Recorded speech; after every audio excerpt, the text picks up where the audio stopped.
The boy hadn't made a sound in 14 months, not a word, not a hum, not even a cry when he scraped his knee on the library steps last Tuesday. His father had picked him up, pressed a handkerchief to the blood, and watched his son stare at the wound with the same flat expression he gave everything else. The breakfast table, the television, the window of their black car. 14 months of silence, and Dr. Callum Reed had started to believe that was simply who his son was now. He was wrong. He just didn't know it yet. Petra Winslow had worked the children's floor of the Hargrove Public Library for 3 years, and she had seen every kind of kid walk through those glass doors. The ones who ran straight for the picture books and knocked 3 displays over before their parents could apologize. The ones who hid behind their mother's legs and had to be coaxed with a sticker and a whispered promise that the librarian was friendly. The ones who didn't care about the books at all, but loved the beanbag chairs in the corner and would sit there all afternoon doing absolutely nothing, which Petra had decided was perfectly valid. She had never seen a kid like Jasper Reed. He was 7 years old, small for his age, with dark hair that fell over his forehead and eyes that were the kind of gray-green that changed depending on the light. He walked in that first morning in October with his hand in his nanny's, a tired-looking woman named Gail, who immediately started apologizing before she even introduced herself. "He won't bother anyone," Gail said, in the hushed, practiced tone of someone who had said this many times in many places. He likes books. He never makes movies." She said it like it was a selling point. Petra watched Jasper. He stood in the middle of the children's floor and turned in a slow circle, taking in the shelves, the low tables, the mural of a hot air balloon on the far wall. His expression didn't change, but his eyes were moving fast. "Hi," Petra said, crouching down to his level. "Welcome." Jasper looked at her, through her, almost. Then he walked directly to the nature section, pulled out a book about deep-sea creatures, and sat down on the floor. Gail exhaled. "See? He'll be fine." Petra looked at the boy sitting cross-legged on the carpet with a book about anglerfish open on his lap. He wasn't reading, not exactly. He was studying the photographs the way you study a map, systematically, with purpose. "He'll be great," she said. He came back the next week, and the week after that. Always with Gail, always quiet, always the nature section first, and then, if it was a good day, Gail said, the astronomy section. He had a system. Petra respected systems. She started leaving things out for him. A new book about bioluminescence that had just come in. A photograph card of the Mariana Trench she'd found in the back storage room. Once, a small plastic model of a nautilus shell that she'd picked up at a gift shop on her lunch break, which she set on the table near his usual spot without saying anything about it. Jasper sat down, saw the shell, and picked it up. He turned it over in his hands for a long time. He didn't say anything. He didn't look at Petra, but he didn't put it down either. He held it the entire time he was there, and when Gail said it was time to go, he held it out to Petra with both hands, carefully, like he was returning something precious. "You can keep it," Petra said. He looked at her for a moment, really looked at her, and then Gail was steering him toward the door and he was gone. The next week he came in with the nautilus shell in his coat pocket. She could see the outline of it. Petra had a younger brother named Kit who was autistic. He was 22 now, lived with her parents in Ohio, worked at a plant nursery, and could name every succulent in the inventory by genus. He was one of the funniest people she knew and one of the most particular, and growing up with him had taught her things that no book had. How to be quiet in the right way, how to offer without pressing, how to make a space feel safe without announcing that you were trying to. She wasn't trying to fix Jasper. She didn't think he needed fixing. She just thought he might need a place where things were predictable and calm, and nobody expected him to perform emotions he wasn't feeling. The library, she figured, was good at that. She met Dr. Callum Reed on a Thursday afternoon in November, and it was not a graceful introduction. He arrived 20 minutes before closing, still in his suit, looking like a man who had run from a meeting and was actively regretting every decision that led to this moment. He had Jasper's same dark coloring and the same quality of taking up a room without trying to, except where Jasper was still. This man was barely contained movement, checking his watch, scanning the floor, finally spotting Gail near the periodicals and crossing toward her with the stride of someone who charged by the hour. Petra was reshelving when she heard him say, "I told you 6 o'clock, Gail. It's 6:20. Gail, who had clearly rehearsed for this, said, "The traffic on Meridian was completely stopped. I texted you. You texted me that you were running late. You didn't say 20 minutes. I said I was very sorry, which implies..." "Where's Jasper?" Gail pointed. Jasper was in his usual spot in the nature section, sitting on the floor, reading a book about migratory birds. He was completely undisturbed by the fact that his father had just appeared 12 feet away, radiating stress like a space heater. Callum Reed crossed the floor and crouched down beside his son. His voice, when he spoke, was different. Lower, careful, stripped of the clipped impatience he'd had with Gale. "Hey, buddy. Ready to go?" Jasper turned a page. "Jasper," he put a hand gently on the boy's shoulder. "We need to head out." Petra watched him try. She watched him glance at the book, try to engage with the page, say something quiet about birds that she couldn't hear from across the floor. She watched Jasper close the book, set it aside, and stand up without acknowledging any of it. Not coldly, just somewhere else. She probably should have stayed out of it. "He usually needs a minute with the ending," she said, and immediately wished she'd said it differently because Callum Reed stood up and looked at her with the precise expression of a man who does not appreciate input.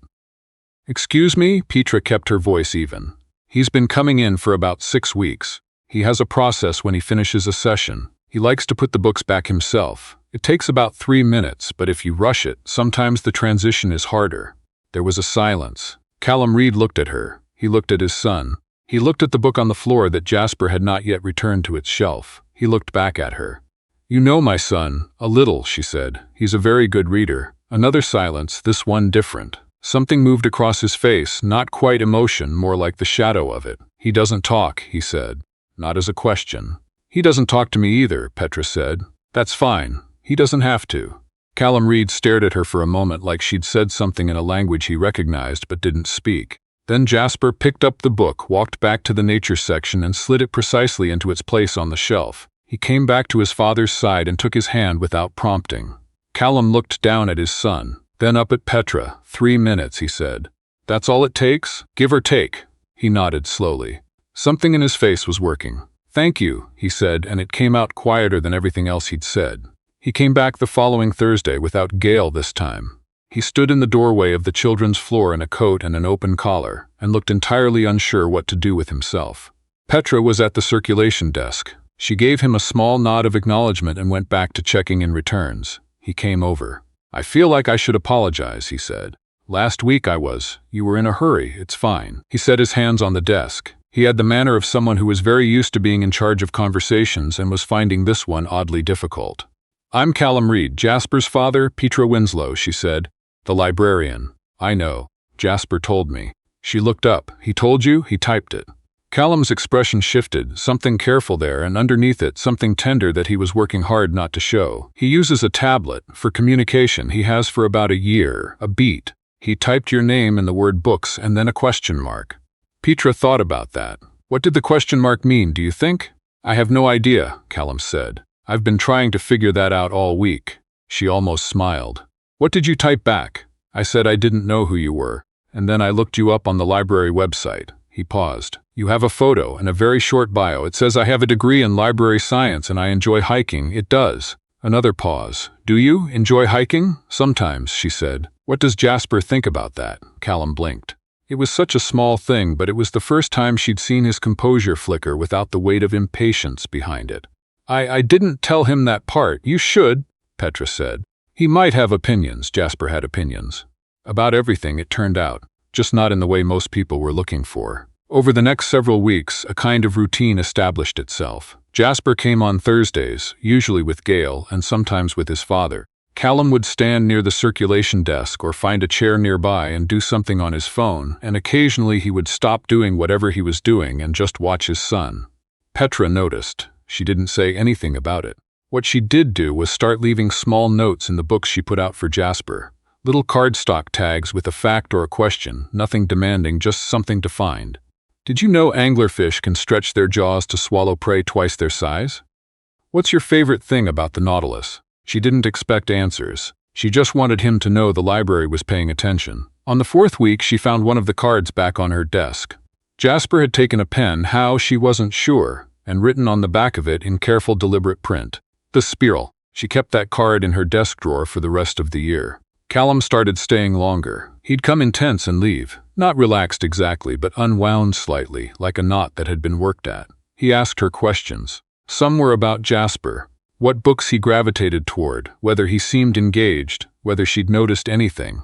But some were just questions, the kind people ask when they're trying to figure out who someone is. He asked where she'd worked before Hargrove. He asked if she'd always wanted to be a librarian. He asked, once, why she'd chosen the children's floor specifically. I had a sibling who needed particular things from spaces, she said. I got good at knowing what those things were. Callum was quiet for a moment. Jasper's mother was the one who understood him naturally. She just knew. I've spent 2 years trying to learn what she already knew. It was the first time he'd mentioned Jasper's mother. Petra didn't push. She understood that some things had their own timing. You're learning, she said. The 3-minute thing, you've been doing it every week. He looked up. You noticed that? I notice a lot of things, occupational habit. He smiled then. It was brief and a little unguarded, and it changed his face entirely. She had not been prepared for what Callum Reed looked like when he actually smiled. She looked back at her desk. The invitation came in December, 3 days before the Hargrove Children's Library Winter fundraiser, which Petra had been helping organize for 6 weeks, and which was now very much on track to be either wonderful or a logistical disaster, depending on what happened with the catering situation. Callum asked her at the circulation desk with Jasper sitting 6 feet away communing with a book about cave systems. The gala, he said. Raid Foundation is one of the sponsors. I'll be there Saturday. I was wondering I thought maybe Jasper would like it more if there was someone there he already knows.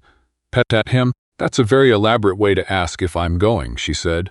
Are you going? I organized the silent auction. Right. He cleared his throat. So you'll be there. I'll be there. Good. He picked up a book from the returns cart that had nothing to do with anything and set it back down. That's good. She wore a dark green dress and her hair down, which she almost never did at work, and she arrived early because the centerpieces had been delivered to the wrong room and someone needed to solve that. By the time the guests arrived, she had fixed 3 separate problems and eaten exactly half a cracker from the appetizer table. She saw Callum across the room at 7:15. He was in a dark suit and he was talking to someone she didn't recognize, but he was scanning the room at the same time, and when he found her, he stopped scanning. She gave him a small wave. He said something quick to the person he was with and crossed the room. You moved the centerpieces, he said when he reached her. They were in the East Hall. They look good here, thank you. I know, he laughed. Genuine, surprised, a little helpless. It was a very good laugh. They talked for an hour, maybe more. About the library, about Jasper, about nothing in particular. The wine, the music, the way the building looked with all the lights on. At some point, she realized she had forgotten to be the person running the event and was just talking, and it had been a long time since talking had felt this easy. She didn't know about Diane Ashford until the following Monday. Diane was Callum's ex-sister-in-law, his late wife's sister, which made the complication particular. She worked in healthcare administration, knew everyone in the city, and had opinions about what was appropriate for Jasper and for Callum and, apparently, about Petra Winslow. Petra found out from Gail, who mentioned it with the apologetic guilt of someone who felt bad knowing something they hadn't been asked about. Mrs. Ashford was there Saturday night, Gail said. She saw you two talking. She said something to Dr. Reed after. What did she say? Gail looked uncomfortable. I don't know exactly. Something about how certain people ingratiate themselves with the children of wealthy men, how it's a pattern. How Callum shouldn't be naive about these things. Petra stood very still. She said that. She said she'd seen Jasper's file, that you'd had a note put in there. Gail said it carefully. Something about whether you were appropriately qualified to be spending time with him. That was a lie. There was no note. Petra knew the children's intake policies by heart because she'd helped write them. But lies didn't need to be true to do damage. She understood that. She didn't see Callum for 2 weeks after the gala. He didn't come in on Thursday. Gail brought Jasper as usual, and Jasper showed Petra something on his tablet. A photograph of a tide pool he'd taken on a weekend trip. Gray water and purple urchins and one small startled crab. She told him it was excellent composition, and he looked at her with his serious gray-green eyes and typed, "The crab didn't expang me either." She laughed. Actually laughed. Jasper watched her laugh with the focused attention he gave everything he found interesting. The call came on a Wednesday evening to the library's main line, which Petra happened to be the last one there to answer. "This is Dr. Reed." His voice was different, flat in a way it hadn't been before. "I wanted to discuss something about the arrangement with Jasper's visits." Petra felt a cool settling in her chest. "All right. Someone brought to my attention some concerns about the nature of..." He stopped. "About whether the library visits have become something other than library visits." She waited. "I'm not suggesting anything inappropriate," he said quickly. "I want to be clear. But Jasper has become very attached, and I need to think about whether..." "Dr. Reed," she said. Can I ask who brought these concerns to you? A pause. It doesn't matter who. It matters to me, she said very quietly. Because I have worked with your son for 4 months. I have never done anything that wasn't in his interest. If someone is suggesting otherwise, I think I have a right to know the source. Another pause. Longer this time. Diane mentioned Diane Ashford, Petra said, who attended Saturday's gala and saw us talking. The silence on the other end of the line was the kind that meant she had said something he was still processing. She said there was a flag in Jasper's file, Callum said slowly. There is no flag in Jasper's file. I can send you a copy of his full intake record, which you have every right to request anyway. You'll see it is entirely standard. She paused. I'm not going to tell you what to do about your son's visits, that's your decision. But I want you to make it based on what's actually true. She hung up. Her hand was shaking slightly, which surprised her. She didn't usually shake. He came to the library the next morning, 20 minutes before it opened. She saw him through the glass of the front door and considered briefly whether to let him stand there. She opened the door. There's no flag in his file, Callum said. He had the look of a man who had not slept well. I called the director this morning and requested the file. You were right. Petra stepped back and let him in. I know I was right. I owe you an apology. Yes. He looked at her steadily. In anyone else that might have read as arrogance, the inability to look away. In him she was starting to understand it was just how he was, everything held direct and deliberate. I'm sorry, he said. I should have asked you directly. I let someone else's narrative get inside my head before I... He stopped, exhaled. That was wrong. And you deserved better than that phone call. Petra was quiet for a moment. Then she said, Why does Diane Ashford have so much authority with you? He didn't look away. Because she's the only family Jasper has left from his mother's side. She visits, she remembers birthdays, she talks about Amanda. His voice was even but not easy. And I don't always know what Jasper needs, so I gave her more weight than I should have. It was an honest answer. She had not been certain he was capable of one that honest. Callum, she said, and it was the first time she'd used his first name, and she felt him notice. Jasper typed my name to you 6 weeks in. He left a note in one of my book tags. He brought his shell into the library to show me it was still safe. She held his gaze.